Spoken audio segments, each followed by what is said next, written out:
All right, ladies and gentlemen, we're about to do this interview for YoRaps.com. We're here today with MMG's newest artist, Mr. Rockie Fresh. How you doing, brother? What's going on, man? I'm all good. All right. All right, I'm good. I appreciate you taking the time out your schedule to give us this interview today, man. Sure, man. All right, so we're going to jump right into it. Like, I read a lot of your bio and everything and did some research on you and everything. I know you were given the name Rockie Fresh by your classmates, doing your freestyling at lunchtime. What kind of feelings did you feel, you know, as your life as a rapper started to go in the right direction? I was just like real thankful, you know what I'm saying? Because there's a lot of people that don't get to reach their dreams. So it's like for me to actually be able to do the stuff that I'm doing, it's real cool, man. I appreciate it, you know what I'm saying? And I just don't want to lose it, so I'll be working hard, and that's really it. Absolutely, absolutely. Now, I know you dropped Modern Life in 2009, you dropped The Other Side in 2010. Did you think you would be signed in less than 3 years to a label like MMG?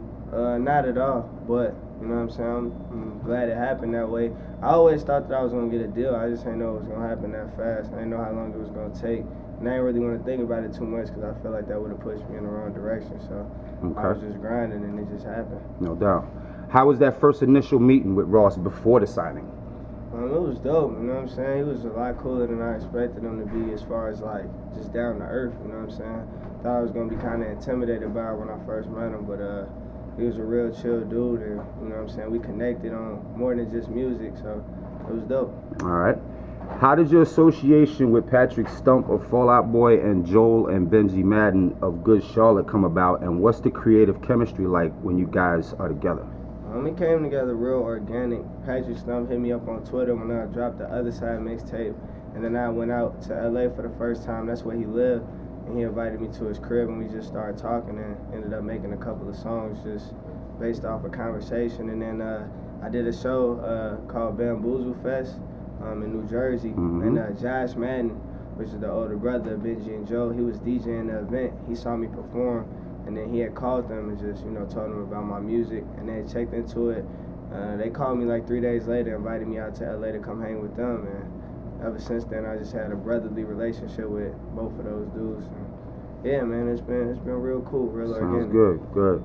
All right, now I know you stated that you want people to feel your music and feel that they can always do something that they always dreamed of, or use it in a way to get out of their day-to-day. Yeah. I've always said to myself that I have the ability to restart my day over at any time during the day. So do you feel like hip-hop allows you to restart your day just based off of a certain vibe that you may have at any point during that day? Yeah, definitely. I mean, I didn't heard, you know what I'm saying, certain songs that like have motivated me to write on certain times when I didn't feel like writing, motivated me to go out and do something when I ain't really, you know what I'm saying, feel like it prior to hearing the record. So I mean, I think that's the purpose of music, is to really help, you know what I'm saying, form some type of change in emotion. And yeah, I feel like it does that. All right.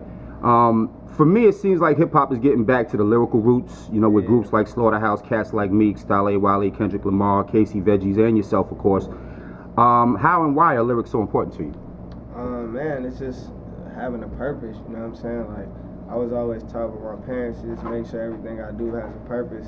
And with the rap, you know what I'm saying, the instrumentation does one thing, but what you're saying really does matter, and it can have an effect on people. So I just want to use that wisely, and that's why I think lyrics are important. And then too, it's kind of like a sport, you know what I'm saying? You want to be at the top of your field, and lyrically, you know, that's just one of the things that you got to be good at to even be considered one of the greats.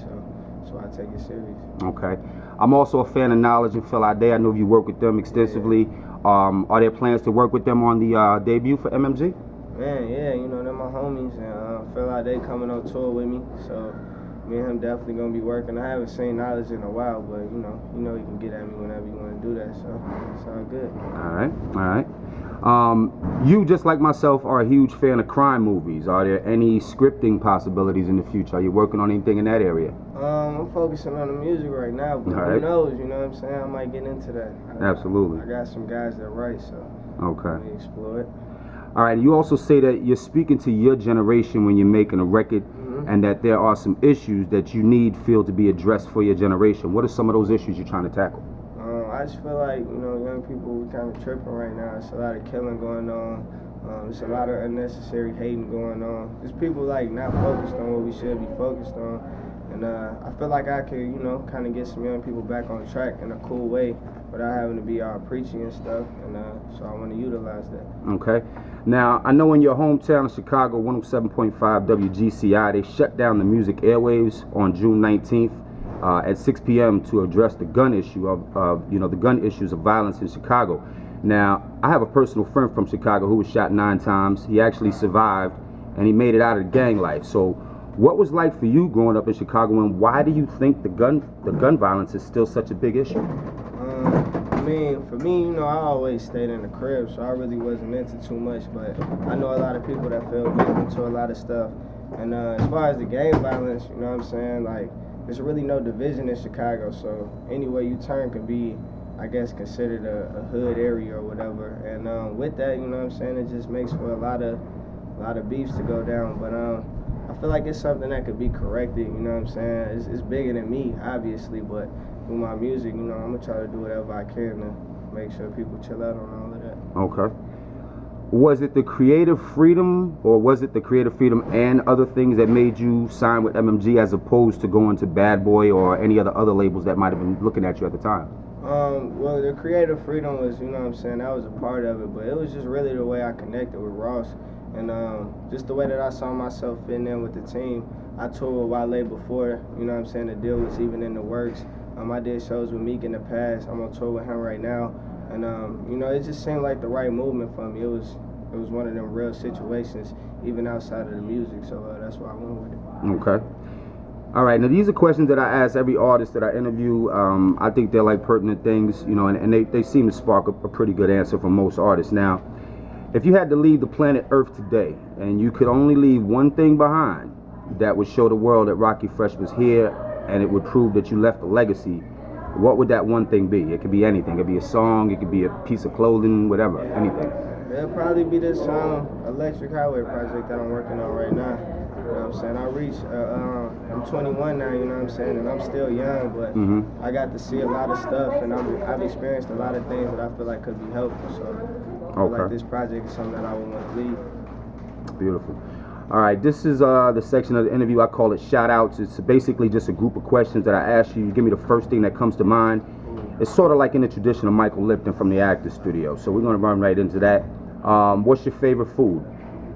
Tacos. Favorite drink, alcoholic or non-alcoholic? Lemonade. Favorite sports team? Bulls. Favorite sports figure? Jordan. Favorite movie? Paid in Full. Favorite place to visit? Man, that's tough. Oh, no. Barney's, you say? All right, and your favorite car? DeLorean. And your favorite fashion brand at the moment? That's tough. Balenciaga. All right. What's your most memorable moment in music?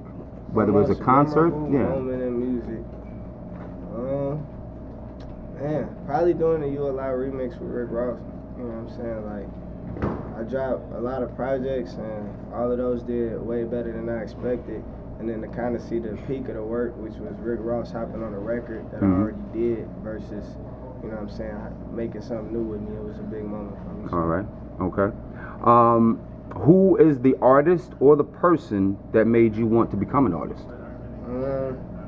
I gotta give credit to like Kanye and Lupe, because they was doing something real different at a time where like rap was considered real gangster or whatever. And just the way that they, you know what I'm saying, separated themselves from everybody else kind of gave me some nice guidelines to separate myself as well. So I shout out to them. All right.